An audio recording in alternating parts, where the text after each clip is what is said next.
ಎತ್ತಿದ ತಕ್ಷಣ ನಮಗೆ ಜವಾಬ್ದಾರಿ ಕೊಟ್ಬಿಡಲ್ಲ. MA ಓದಿದ್ದೀನಿ, MBA ಓದಿದ್ದೀನಿ, BBA ಮಾಡಿದ್ದೀನಿ, ಇನ್ಫಾರ್ಮೇಷನ್ ಟೆಕ್ನಾಲಜಿ ತಕ್ಷಣ ಕೊಟ್ಬಿಡಲ್ಲ. ಒಬ್ಬರು ಕೆಳಗೆ ತಗೊಂಡೋಗಿ ಹಾಕ್ತಾರೆ ನಿಮ್ಮನ್ನು.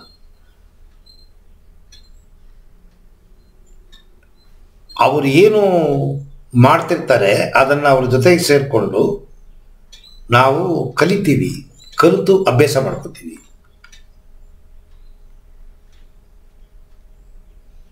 ಬರೀ ನೀವು ವಿಚಾರಗಳನ್ನು ಅಭ್ಯಾಸದ ಮೂಲಕವಾಗಿ ಮಾಡೋದು ಬೇರೆ, ಆ ವಿಚಾರಗಳ ಬಗ್ಗೆ ಅರಿವನ್ನು ಪಡ್ಕೊಂಡು ಅನುಭವ ರೀತಿಯಲ್ಲಿ ಅದನ್ನು ಇಂಪ್ಲಿಕೇಟ್ ಮಾಡೋದು ಬೇರೆ. ಈಗ ನನ್ನ ಹತ್ರ ಬಂದಿದ್ದೀರಿ, ರಾಜಯೋಗ ಅಭ್ಯಾಸ, ನಾನು ನಿಮಗೆ ಟೆಕ್ನಿಕ್ ಹೇಳ್ಕೊಟ್ಟಿದ್ದೀನಿ. ನಮ್ಮ ಅಕ್ಷಯ್ ಅವ್ರು ಕೇಳಿದ್ರು, ಏನು ಗುರುಗಳೇ ಧ್ಯಾನ ಅಂದರೆ ಏನು ಹೇಳ್ಕೊಡ್ತೀರಿ, ಯಾವುದು ಹೇಳ್ಕೊಡ್ತೀರಿ, ಅಡ್ವಾನ್ಸ್ ಆಗಿ ತಿಳ್ಕೊಳಕ್ಕೆ ಟ್ರೈ ಮಾಡಿದ್ರು. ಧ್ಯಾನ ಅನ್ನೋದು ಅಷ್ಟು ಸರಳ ಅಲ್ಲ, ಅಷ್ಟು ಈಸಿ ಅಲ್ಲ. ಆದರೆ ಧ್ಯಾನದ ಬಗ್ಗೆ ನೂರಾರು ಬುಕ್ಗಳಿದೆ, ಯಾರ್ಯಾರೋ ಬರೆದಿದ್ದಾರೆ. ಸಾಧನೆ ಮಾಡಿದ ಪ್ರತಿಯೊಂದು ವ್ಯಕ್ತಿಯು ಈ ಸಾಧನೆಗಳ ಬಗ್ಗೆ ಬರೆದಿದ್ದಾರೆ.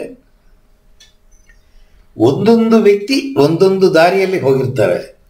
ಒಬ್ಬೊಬ್ಬ ಗುರು ಒಂದೊಂದು ರೂಟನ್ನು ತೋರಿಸ್ಕೊಟ್ಟಿರ್ತಾನೆ. ಒಬ್ಬೊಬ್ಬರಿಗೆ ಒಂದೊಂದು ಅನುಭವ. ನಿಮಗಾಗಿದ್ದೆ ನಂಗೆ ಆಗಬೇಕು ಅಂತಿಲ್ಲ.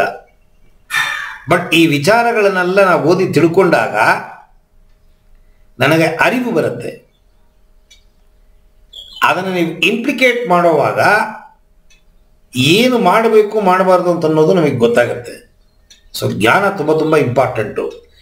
ಆ ಜ್ಞಾನವನ್ನು ಪಡಿಬೇಕು ಅಂತಂದರೆ ಆ ಜ್ಞಾನವನ್ನು ಪಡೆಯಲು ಅದಕ್ಕೆ ಸಂಬಂಧಪಟ್ಟ ವಿಚಾರಗಳನ್ನು ಓದಿ ತಿಳ್ಕೋಬೇಕು. ಆಧ್ಯಾತ್ಮದ ವಿಚಾರಗಳ ಬಗ್ಗೆ ಬೇಕಷ್ಟು ಪುಸ್ತಕಗಳಿದೆ. ಎಷ್ಟು ಯೋಗಿಗಳು, ಎಷ್ಟು ಜ್ಞಾನಿಗಳು, ಆಧ್ಯಾತ್ಮ ಸಾಧನೆ ಮಾಡಿದವರು ಎಲ್ಲ ಪುಸ್ತಕ ಬರೆದಿದ್ದಾರೆ. ನನ್ನೆಲ್ಲ ಬರೀ ಅಂತಾರೆ. 6500 ವಿಡಿಯೋ ಹಾಕಿದ್ದೀನಿ, ಇನ್ನೇನು ಬುಕ್ ಬರೀಲಿ? ಯಾರು ಬುಕ್ ಓದ್ತಾರೆ? ಈಗ ಪುಸ್ತಕವಾದ ಅಭ್ಯಾಸ ಹೊರಟೋಯ್ತು. ಇಷ್ಟಗಲ ಕೈಯಲ್ಲಿ ಒಂದು ಡಬ್ಬಿ ಇಟ್ಕೊಂಡು ಎಲ್ಲ ಹೊರಳಿಸ್ತಾರೆ. ಲೋಕವೇ ಬರುತ್ತೆ ಅದರೊಳಗಡೆ.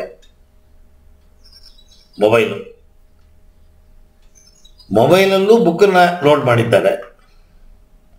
ಅದನ್ನು ಬ್ರೌಸ್ ಮಾಡಿ ಓದಿದ್ರೆ ಕೂಡ ಸಾಕು. ಎರಡು ಬೇಕು, ನಾಲೆಡ್ಜು ಬೇಕು, ಸಾಧನೆಯೂ ಬೇಕು. ಬರೀ ಸಾಧನೆಯಿಂದ ಬೇಗ ಗುರಿ ಮುಟ್ಟಲು ಸಾಧ್ಯವಿಲ್ಲ. ನೋಡಿ, ಎಷ್ಟು ದೊಡ್ಡ ಜ್ಞಾನಿ ಆ ಪತಂಜಲಿ. ಎಷ್ಟು ಸಾಧನೆ ಮಾಡಿದರೆ 8 ಮೆಟ್ಟಿಲುಗಳನ್ನು ಕಂಡಿಡಿದು ಅದಕ್ಕೆ ಸಬ್ಸೆಕ್ಷನ್ಗಳನ್ನೆಲ್ಲ ಕೊಟ್ಟು ಇದೇ ಅರ್ಥ ಅನ್ನೋದನ್ನು ಹೇಳಿಕೊಟ್ಟು ಅದನ್ನು ಪಾಠವಾಗಿ ಮಾಡಿ ಪ್ರತಿಯೊಬ್ಬರನ್ನು ಭಗವಂತನಾಗಲು ಒಂದು ಅವಕಾಶವನ್ನು ಮಾಡಿಕೊಟ್ಟಿದ್ದಾರೆ. ರಾಜಯೋಗ ಅಭ್ಯಾಸ ಎಲ್ಲ ಸಂಕುಚಿತ ಮನೋಭಾವನೆ, ಎಲ್ಲ ಸ್ವಾರ್ಥ ಲೋಕ. ಅಂಥದ್ರಲ್ಲಿ ಪತಂಜಲಿ ಇದನ್ನು ಮಾಡಿದ್ದಾರೆ ಅಂತಂದರೆ ನಿಜವಾಗ್ಲೂ ದೇವರೇ. ಸೊ ನಾವು ನಾಲೆಡ್ಜನ್ನು ಪಡ್ಕೋಬೇಕು. ದಿನಕ್ಕೆ 1 ಗಂಟೆ ಕಾಲ ಆಧ್ಯಾತ್ಮಕ್ಕೆ ಸಂಬಂಧಪಟ್ಟಿದ್ದ ಪುಸ್ತಕವನ್ನು ಓದಬೇಕು. ನಿಮಗೆ ಯಾವ ಗುರು ಇಷ್ಟ ಆಗ್ತಾರೆ ಆ ಗುರುವಿಗೆ ಸಂಬಂಧಪಟ್ಟಿದ್ದು ಪುಸ್ತಕಗಳು ಯಾರ್ಯಾರು ಬರೆದಿದ್ದಾರೆ ಅವುಗಳನ್ನೆಲ್ಲ ತಂದು ಸಂಗ್ರಹ ಮಾಡಿ ಮನೆಯಲ್ಲಿ ಜೋಡಿಸಿಟ್ಕೊಂಡು ದಿನಕ್ಕೆ 1 ಗಂಟೆ ಕಾಲ ಈ ಲೌಕಿಕ ಜೀವನವನ್ನು ಬಿಟ್ಬಿಟ್ಟು ತಲೆ ಬೋಳಿಸ್ಕೊಂಡು ಜುಟ್ಟಿಟ್ಕೊಂಡು ಬೊಟ್ಟಿಟ್ಕೊಂಡು ಎಲ್ಲೋ ಹಿಮಾಲಯ ಬೆಟ್ಟದಲ್ಲಿ ಕೋಪೇರ ಕಟ್ಕೊಂಡು ಇಲ್ಲ.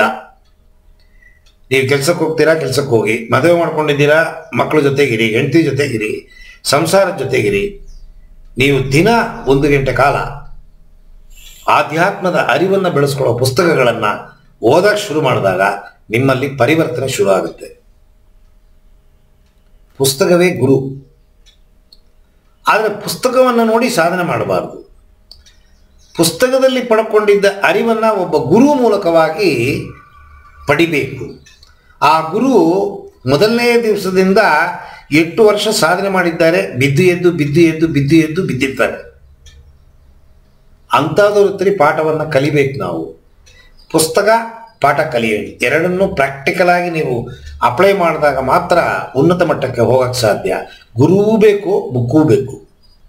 ಅದಕ್ಕೆ ಪುಸ್ತಕ ನೋಡಿ ಸಾಧನೆ ಮಾಡಬಾರ್ದು, ಯೂಟ್ಯೂಬ್ ವಿಡಿಯೋಗಳನ್ನು ನೋಡಿ ಸಾಧನೆ ಮಾಡಬಾರ್ದು, PDF ಫೈಲ್ಗಳನ್ನು ನೋಡಿ ಸಾಧನೆ ಮಾಡಬಾರ್ದು. ಆದರೆ PDF ಫೈಲೂ ಬೇಕು, ಯೂಟ್ಯೂಬ್ ವಿಡಿಯೋನೂ ಬೇಕು, ಪುಸ್ತಕವೂ ಬೇಕು.